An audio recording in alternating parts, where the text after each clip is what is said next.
Hiya, I'm Flying Officer Amy Cokayne, RAF and England hooker.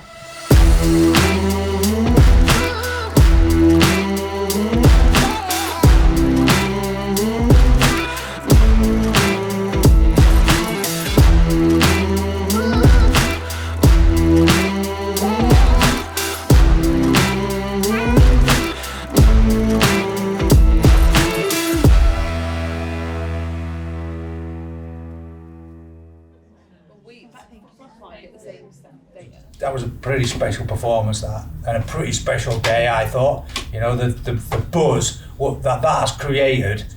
Everybody's talking. You know how many messages you'll have had, and you know the response from your friends and your family and everything. So everybody wants to come and watch us now, which is fantastic. We've been really proud of it. Okay, but you know what we've done now is we've drawn a lot of attention onto us. Everybody's thinking, right, what's coming now? What have they got next? Just think how good it will feel if we back that performance up this week on Sunday.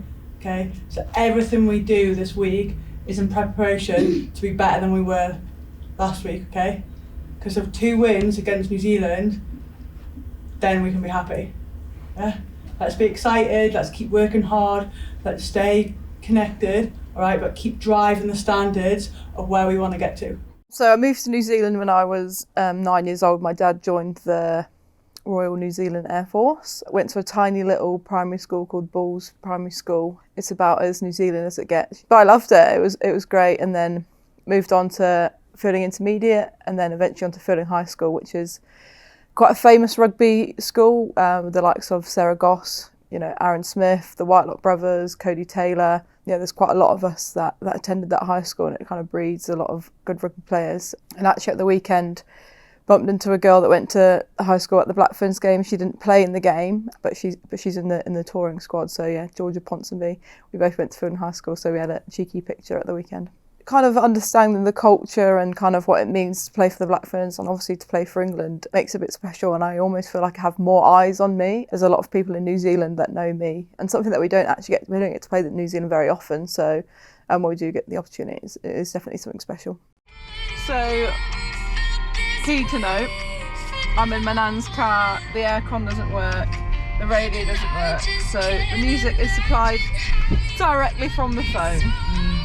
Making road trips around the country in between camps. It's great fun. So when I first started playing rugby, right when I was like 5 years old, I was actually a 9/10. Then as I got a bit older and a bit bigger, they shimmied me out to centre. So when I first moved out to New Zealand, I played outside centre. And then it got to the point where they realised I could throw a ball in, and then it was very quickly moved into the forward. So I played a bit at 8 and then a bit at 7 and then found my spot at 2, which has probably worked out for the best in the end. But yeah, I wasn't always a hooker. I think hooker's just a unique position. You know, you've got to tell someone to go into, say, something like a scrum, where you're going to go head first with no arms, and then obviously you've got the skill of being able to throw a ball in, which when you tell someone just throw a ball in, that's fine, but then you've got to add in all the timings. It's an area in the game where everyone's kind of eyes are on you and you've got to execute, and with throwing a ball in, it can be very fine margins. You know, if you overthrow by a centimetre, it means you can't catch the ball. That kind of adds a bit of pressure, but something that I like to relish in. Amy's set piece is her super strength. The set piece doesn't function without a quality hooker. Her line out throwing is outstanding. Her scrummaging work, she's really aggressive, but also her contribution around the field. In the collision area, she's outstanding in that area too. With a line out, obviously the call needs to be right, the movement in the line out, the lift, and then the throw. Often the hooker gets blamed for when the line out malfunctions, but it's not always that. There's a lot of moving parts in a line out. I think it's very easy to blame a hooker, especially if it looks as though the ball's been overthrown. Even as a player, I used to think, oh, I've overthrown that. But as I've got older and a bit more experience, you know, you start to question, well, were you lifting? Like, were you at max lift and things like that? So don't always blame the hooker. It's not always their fault. Yeah! So when I get the ball, I like to have the Gilbert sign facing me with a valve away, and then I put my thumb on the Gilbert sign, and that's just kind of like a little check-in for me that like this is my hands are in the right position, and it's almost like a Rubik's Cube until I find the Gilbert sign. So it's Tuesday night. It is 5 to 8. We get selection at 8 o'clock for the second game. So we've got the tee on. Yorkshire, obviously. And we've got a couple of biscuits. Harriet's got a milk allergy, so she's gone for a boring hobnob. But yeah, it's always a bit of an awkward time. Selection, we've just had a team meeting and everyone kind of scurries off to their room. Me and Hans like to go for a team biscuit, you know. Whatever happens, you've got a biscuit, so you can't be sad.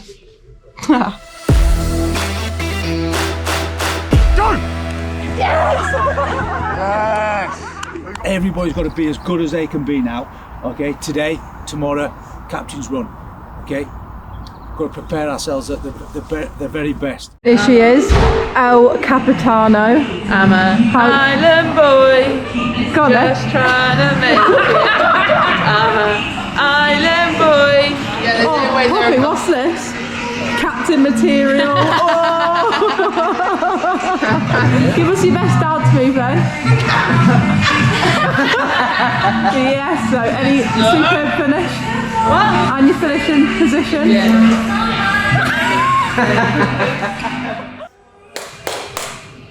Yes, Box, let's go. Yes! How the bottom. Let's go, lad. Let's Yes! Woo! Obviously the front row are the strongest. I'm not saying I'm the strongest, but people like Berner, Lark, Bots, they all shift some serious tin. Oh, and Flo, don't forget Flo, she's newbie. If any of you don't know Flo, it's Flo. She's young, but she's big. This is hamstring eccentrics. We do this every week. I think the S&Cs get more of a workout than we do, but it's just good to get our hamstrings firing, just like a bit of injury prevention. So me and Harry actually went to uni together, we're on the same course. He obviously graduated and has now made a career out of what we learned, and I'm now a professional rugby player, so take from that what you will, everyone. Sarah Hunter's an experienced gal. She's done many a calf raises in her time, so technique's on point. I think especially in the modern game that we're playing now, your hooker's got to be like your fourth back row, and you know, everyone has a responsibility to have good hand skills. You know, there is often times where we find ourselves in those wide channels and we've got to be able to execute. At that moment, you're no longer a forward or a front row forward, you're just a rugby player. So those finer skills of being able to see space, make decisions, we do a lot of it in training because, you know, at the end of the day, you're just a rugby player and you've got to be able to execute those skills. Amy off the pitch and on the pitch, two very, very different people. On the pitch, she puts in those big hits, she loves the carry, she's so unbelievably skillful as well, but off the pitch she's cool as a cucumber, she's so laid back, loves to sit in her room, drink a cup of tea, sleep all the time, yeah, totally different on and off the pitch. Basically, I played at Lichfield and there's quite a few Air Force girls there at the time, and they were trying to convince us to join so we could play for the rugby team because the Air Force hadn't beaten the Army ever at the inter-services, so they were trying to recruit some rugby players. So me and my friend Lucy and I, we decided why not. We joined up, we did the training, did the reserves, and then after the 2017 World Cup, I was kind of found myself in a bit of a weird place. You know, we'd committed our whole life to rugby for that year, and it didn't come off.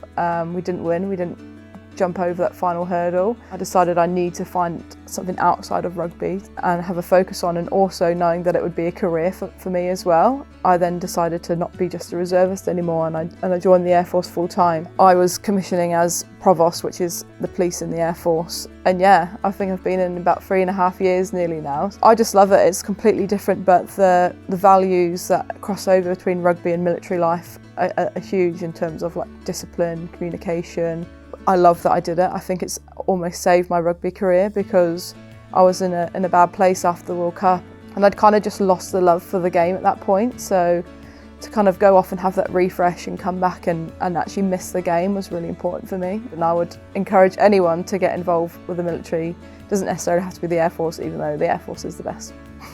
Obviously, when you're in the military, whenever you hear the national anthem, you are meant to stand to attention, whether you're in uniform or not. But I never really thought about it when I was playing before, but then COVID happened and we obviously had to all separate. And then I was like, oh wow, I could stand to attention for the anthem. So I did, so I started doing it during COVID, and I'm glad. I feel like I have a responsibility as someone in the military playing for England to kind of highlight that whenever I can.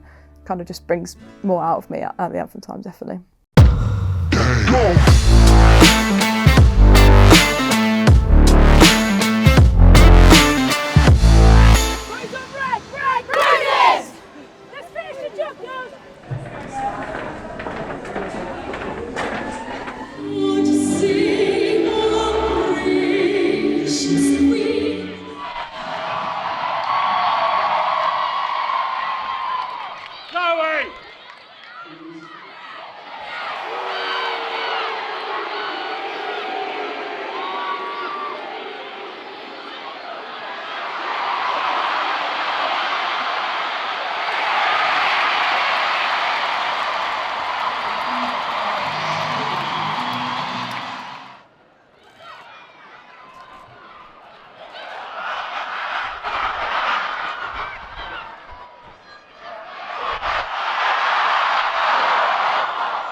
Seconds, everybody. Just be really quiet. Just suck it in. Right?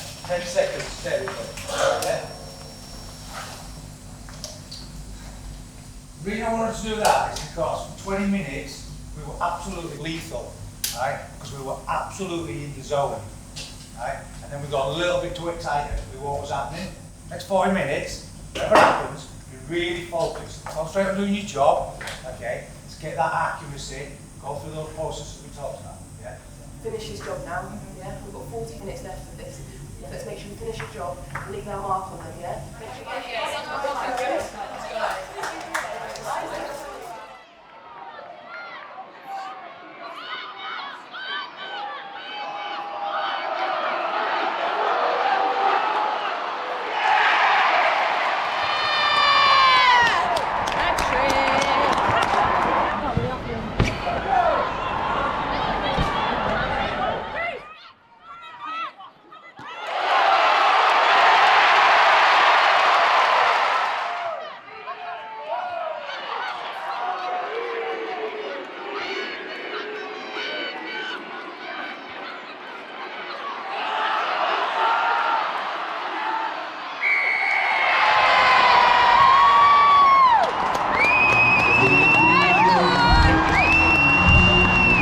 Of the match right here.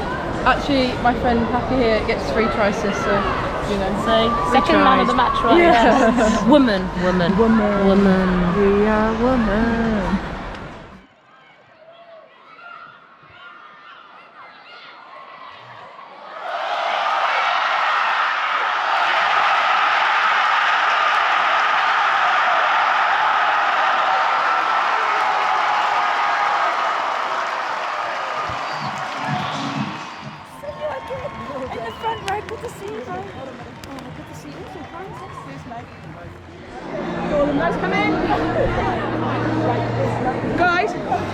Guys, I don't want to bore you with stats here, but that's the first time since 2012 we've beaten the All Blacks back to back, alright? In front of 9,000 people at home in Northampton. Right on red! Red!